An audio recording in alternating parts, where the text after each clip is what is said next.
गड़ा हुआ धन। जी हाँ दोस्तों, इस सप्ताह आपको मिलने वाला है गड़ा हुआ धन। क्यों और कैसे बात करेंगे इस वीडियो में। ग्रहों की कुछ ऐसी चाल बनने वाली है जिससे आपके भाग्य में वो धन भी प्राप्त होगा जो आपको अभी तक नहीं मिल रहा था। नमस्कार, मैं देव दुबे स्वागत करता हूँ आपका अपने इस यूट्यूब चैनल पर और हाजिर हूँ इस साप्ताहिक राशिफल के कार्यक्रम को लेकर। प्रिय दर्शकों, हम जानेंगे कौन से वह ग्रह हैं जो हमारे धनु राशि के जातकों को इस सप्ताह प्रभावित करने वाले हैं, लाभ प्रदान करने वाले हैं। कौन से वह ग्रह जो बेहद हानिकारक सिद्ध होने वाले हैं, अर्थात हानि पहुंचाने में। तो राशिफल का ये कार्यक्रम प्रारंभ करने से पहले मैं आपको बता दूं, यह जो राशिफल का कार्यक्रम आपकी कुंडली में जो राशि है, चंद्रमा जहाँ पर बैठे उसी पर आधारित है। यदि आपको अपनी चंद्र राशि जन्म राशि नहीं पता है तो आप इसको अपने प्रचलित नाम राशि के आधार पर भी देख सकते हैं। तो चलिए राशिफल का ये कार्यक्रम प्रारंभ करते हैं और जान लेते हैं क्या है ग्रह स्थितियां। जैसा कि आप देख रहे हैं, धनु राशि के थर्ड हाउस में कोई प्लैनेट नहीं, वहीं थर्ड हाउस में अर्थात यहाँ पर शनि की राशि में राहु ट्रांजिट कर रहे हैं, फोर्थ हाउस में गुरु की राशि में शनि ट्रांजिट कर रहे हैं, वहीं सेवंथ हाउस में मिथुन राशि जहाँ पर चंद्रमा और मंगल ट्रांजिट कर रहे हैं। चंद्रमा पूरे सप्ताह ही 3 राशियों में ट्रांजिट करने वाले हैं मिथुन पैराडॉक्स से। वहीं गुरु बुध और सूर्य कर्क राशि के होकर के चंद्रमा की राशि में 8th हाउस, जैसे मैंने आपको कहा, गुप्त धन या बड़ा धन यहीं से प्राप्त होता है। जी हाँ दोस्तों, अभी पूरी बात करेंगे। उसके बाद देखते हैं कि सूर्य की राशि में केतु 9th हाउस अर्थात भाग्य भाव में ट्रांजिट कर रहे हैं। शुक्र नीच राशि में 10th हाउस में ट्रांजिट कर रहे हैं। ये थी आपकी ग्रह स्थितियां। शनि वक्री हो चुके हैं, इसलिए आपके पुराने किस्से के पन्ने पलटेंगे, पुराने कर्मों को खोलेंगे। अर्थात जैसा आपने पिछले कुछ महीनों में आपने कर्म किया था उसी के हिसाब से आपको फल मिलने वाला है। तो चलिए राशिफल का ये कार्यक्रम प्रारंभ करते हैं और जानते हैं इस सप्ताह समय कैसा जाने वाला है। बात करते हैं हेल्थ की। शनि की तीसरी दृष्टि 6th हाउस पर है। ऐसे में आपको सावधान रहने की आवश्यकता। स्वास्थ्य पहले से जितना खराब था उसका और बिगड़ सकता है, सावधान रहने। आकस्मिक चोट लगने का डर बना रहेगा। आलस्य की स्थिति, हड्डियों में दर्द, पूरे बदन में दर्द हो सकते हैं, बुखार हो सकता है, जुकाम हो सकता है इस सप्ताह। हाँ, वहीं आपकी कुंडली में ग्रह स्थितियाँ यदि मौजूद हुई तो ऐसा कोई घटना आपके साथ सूक्ष्म दिखाई देगा, अर्थात कम दिखाई देगा, बृहद में नहीं दिखाई देगा।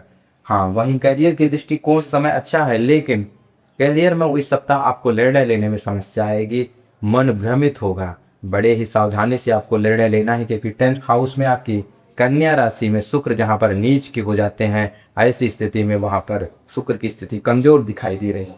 इसलिए सावधानी बरतना है और विशेष कोई बड़ी परेशानी आपको न खड़ी जाए, इसलिए निर्णय बड़ी ही सोच समझ करके लेना है।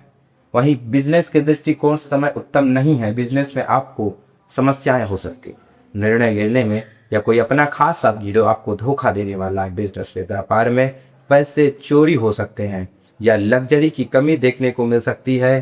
भूमि भवन वाहन के सुख में देखने को मिल सकती है। वर्षों से जो व्यापार बंद पड़ा था उसे भी पड़ा रहने दीजिए। नया कोई व्यापार की सप्ताह प्रारंभ नहीं करना है। यदि कर रहे हैं तो सावधानी से अपनी कुंडली के ग्रह स्थितियों को देख करके ही प्रारंभ करें। वहीं देखा जाए तो जॉब की स्थिति ठीक दिखाई दे रही है। जॉब में कोई विशेष बड़ी समस्या नहीं है, जॉब लगने के योग है, लेकिन पहले के हिसाब से स्ट्रगल थोड़ा ज़्यादा करना होगा, तभी आपकी जॉब लग पाएगी। बात करते हैं लव लाइफ। प्रेम संबंध की 5th हाउस के जो लॉर्ड है वो है मंगल, वो 7th हाउस पर ट्रांजिट कर रहे हैं। 5th हाउस पर किसी प्लैनेट की विशेष कोई दृष्टि नहीं है, तो ऐसे कई स्थितियों के अनुसार लव लाइफ आखिर नॉर्मल दिखाई दे रही है, अर्थात जो समय चल रहा था वैसा ही चलेगा। हाँ, जिसकी कुंडली में शुक्र अच्छे नहीं होंगे, बृहस्पति अच्छे नहीं, उनका रिलेशनशिप टूटेगा। यहाँ पर शनि या मंगल की स्थिति अगर होगी तो ब्रेकअप होगा, रिलेशनशिप टूटेंगे, इसलिए सावधान रहे। कुंडली अपने आप में एक बहुत महत्वपूर्ण विषय है, इंपॉर्टेंट विषय है, इसलिए अपने कुंडली को भी देखना परम आवश्यक है। दोस्तों, बात करते हैं स्टडीज की। पढ़ाई लिखाई को लेकर के समय उत्तम है। लव लाइफ में पढ़ करके जिन्होंने विवाह कर लिया था उनकी मैरिड लाइफ टूटते हुए दिखेंगे, विवाह टूटते हुए दिखेंगे, क्योंकि मंगल यहाँ पर है, लग्न पर दृष्टि डाल रहा है। आकस्मिक क्रोध बढ़ जाएगा इस सप्ताह, आपका अचानक क्रोध बढ़ जाएगा, बात बात कर आप गुस्सा करने लगेंगे, इसलिए सावधान रहें। वहीं देखा जाए तो पढ़ाई लिखाई को लेकर के समय उत्तम है, उसमें कोई विशेष बड़ी समस्या नहीं दिखाई दे रही है। माता को स्वास्थ्य में प्रॉब्लम हो सकता है, आपकी माता जी को इस सप्ताह स्वास्थ्य में समस्या हो सकती है, इसलिए सावधान रहें। बात करते हैं लक की, क्या भाग्य आपका साथ देगा? तो जी नहीं, भाग्य इस सप्ताह आपका साथ देने वाला नहीं है। पिता से मतभेद हो सकता है, पिता से लड़ाई, बात बात पर परिवार में विवाद हो सकते हैं। वहीं बात करते हैं कि गुप्त धन या बड़ा धन, गूढ़ धन कहाँ से प्राप्त होगा? अष्टम में बुध और शुक्र, सूर्य का योग ट्रांजिट कर्क राशि में, चंद्रमा की राशि में, और वहां पर गुरु अस्त के हो चुके हैं। फिर भी गुरु गुप्त धन अष्टम भाव में दिलाते हैं, आयु को बढ़ा देते हैं, दीर्घायु बनाते हैं।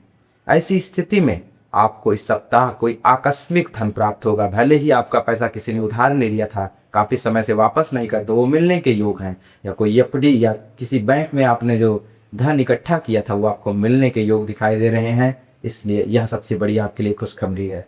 वहीं बात करते हैं, शनि वक्री हो चुके हैं यहाँ पर है, तो शनि के साथ राहु की जो युति होगी सापेक्ष योग का निर्माण करेगा, अपने एक हाउस पीछे का फल देंगे। तो दोस्तों, इस सप्ताह आपको सावधान रहने की आवश्यकता है, नहीं तो भाई बहन से मतभेद, पराक्रम में कमी, आपके बाहुबल में कमी। तो इस प्रकार की समस्याएं आपको देखने को मिल सकती हैं। यात्रा के दृष्टिकोण से समय अच्छा है। यात्रा में आपको घूमने फिरने के लिए कहीं यात्रा करनी है तो कर सकते हैं। विदेश से जुड़े हुए कारोबार, विदेश में जो लोग रहते हैं उनको एक बड़ा लाभ होने वाला है, अचानक धन लाभ होने वाला है। और ऐसी स्थितियों में आपको विदेश में, जो लोग फॉरेन इत्यादि, अमेरिका इत्यादि, इंग्लैंड इत्यादि में रहते हैं, उनके लिए बड़ा अच्छा समय है। दोस्तों, बात करते हैं उपाय, कौन सा उपाय जिसे करके आप इन समस्याओं से बच सकते हैं। सबसे पहला उपाय, सूर्योदय से पहले उठना है, पीतल की लोटी में लाल चंदन ढालकर भगवान सूर्य को अर्घ्य प्रदान करना, ओम गणेश सूर्याय नमः इस मंत्र का जाप करना है। उसके बाद आपको, श्रावण मास प्रारंभ हो चुका है, भगवान शिव के ऊपर जल चढ़ाना है, चढ़ा सकते हैं। बृहस्पति के मंत्र का जाप करना है, ओम गुरुवे नमः कर सकते हैं तो ओम प्रेम बृहस्पति नमः इस मंत्र का जाप करें और 108 बार करें। निश्चित ही भगवान बृहस्पति आपका कल्याण करेंगे, क्योंकि देवगुरु बृहस्पति अस्त हो चुके हैं। इसलिए मांगलिक कार्य प्रारंभ इस समय नहीं होगा, विशेष कोई मांगलिक कार्य से विवाह इत्यादि प्रारंभ नहीं होगी। नमस्कार दोस्तों, यदि कार्यक्रम पसंद आ रहा है तो चैनल को सब्सक्राइब कर ले, लाइक करें, शेयर करें, कमेंट करें। मिलते हैं अगले कार्यक्रम में, तब तक के लिए इजाज़त दीजिए।